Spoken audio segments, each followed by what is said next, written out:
বেড়াতে গিয়ে নানা রকম অভিজ্ঞতা অর্জন করে এসেছি। কোথাও গেলে অভিজ্ঞতা অর্জন করে ঘর আসতে হয়, ঠিক কথা। অর্জন আমার হয়ে গেছে, প্রচুর অর্জন হয়ে গেছে। অবাক হয়ে গেছি যে এরকম কি ধরনের অর্জন হচ্ছে। দুটোর সময় আমি দুপুরবেলায় ভাত খাচ্ছি, লাঞ্চের টাইম। না, পিসিমণি বলছে না, দুটোর সময় ভাত খাবো না, দুটোর সময় চা খাবো। এ ভাই, আমি দুটোর সময় ভাত খাচ্ছি আর ও দুটোর সময় চা খাচ্ছে। বলছে না, ভোরবেলায় কোথাও যাওয়ার হচ্ছে, মাম্পি আগে থেকে বলে দিচ্ছে না, ভোরবেলায় যাবো না, শরীরকে কষ্ট দেবো না, এসেছি আরাম করতে, বেড়াতে এসেছি আরাম করতে, সব কিছু দেখতে হবে এমন কোনো কথা নয়, যাবো না। অবাক হয়ে গেছি, রে ভাই, আমি তো জানি বেড়াতে এলে সব কিছু দেখতে হয় কষ্ট করে। বলছে না, দেখবো না। কি দেখার আছে? তাই তো বটে, কি দেখার আছে? অবাক লাগছে। আমি 4টার সময়, বলছে 4টার সময় আমরা ঘুমোতে যাই। আর আমি বলছি বাবা, আমি তো 4টার সময় উঠি। বলছে না, আমরা 4টার সময় ঘুমোতে যাই, আমরা বেলা 12টায় উঠি। আমি বলছি ভাই, আমরা একই মানুষের মতন দেখতে, আমি আলাদা ও আলাদা, এই কি নিয়ম আমি তো বুঝতে পারছি না। এই 10টার সময় কখন ঘুমাও মনে দিই? 10টায় ঘুমিয়ে যায়। তুই কখন ঘুমাস? তুমি 4টায় ঘুমাই। 10টার সময় ঘুমাও? 10টার সময় আমরা চা খাই। 10টার সময় তোরা চা খাস, আমি তখন ঘুমাই না, ওরা চা খায়।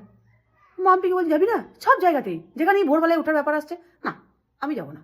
সে চ্যাংদোলা করে তুলে নিয়ে যেতে হয়েছে। আর 2-1 জায়গাতে যাই নাই, মরে গেলেও যাবো না, কিছুতেই যাবো না, তোমরা চলে যাও। অদ্ভুত ব্যাপার। আমাদের ট্রাভেল এজেন্ট আমার সাথে ঘরে এসে কি সুন্দর ব্যবহার, ব্যবহারগুলো দেখে যা।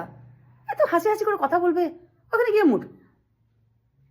এখন খাওয়ার সময় নয়, ওই ঘরটা তোর, চিড়িবিড়ি করার দরকার নেই, ওইদিকে চ, ভোরবেলাতেই বেরোবো, 3টের সময়তেই বেরোবো, দুপুর 3টায় বেরোবো, বেরোলে বেরো, না বেরোলে না বেরো।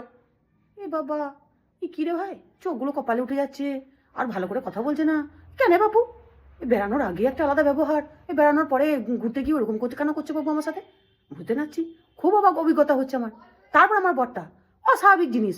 কি রে ভাই, বুঝে না, মনে হচ্ছে কারোর মাথায় দিব্যি দিয়ে গেছিল। আমি যাচ্ছি, তোমার মাথায় হাত দিয়ে বলছি, আমি বউ বাচ্চা মেয়ে নিয়ে যাচ্ছি, বউ বাচ্চারা নিজেদের মতন ঘুরবে, বউয়ের সাথে আমি জিন্দেগিতে একটা কথা বলবো না, বেড়াতে গিয়ে একটা কথা বলবো না, এই তোমার মাথায় হাত দিয়ে বলছি। ঠিক মনে হচ্ছিল যেন কারোর কাছে মানত করে গিয়েছিল, মাথায় হাত দিয়ে দিব্যি কেটে গেছিল, যে বউয়ের সাথে ঘুরবো না, বউয়ের সঙ্গে ছবি তুলবো না, বউয়ের সাথে কথা বলবো না, একবারে পাত্তা দেবো না বউকে। চরম অভিজ্ঞতা নিয়ে ঘরে এলাম। অদ্ভুত লাগছে, এ এত কাছের লোক এরকম করছে কেন?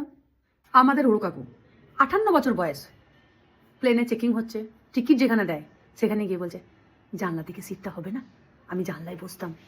মানে জানলায় ঋষি বসছে, 11 বছরের ছেলে, আমি জানলায় সিট করবো, আমি জানলায় সিটে বসবো, মা বাবার সঙ্গে যাচ্ছে।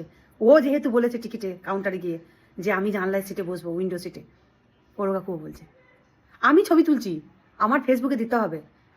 ওর কাকু বলছে আমি যটা ছবি তুলছি তটাই ছবি তুলছি, আমাকেও ছবি তুলতে হবে। তুই ছবি তুলছিস, আমি যেরকম ভাবে দাঁড়াচ্ছি, যে গাছের তলায় দাঁড়াচ্ছি, ওর কাকুও ঠিক সেইভাবেই দাঁড়াচ্ছে, সেই গাছের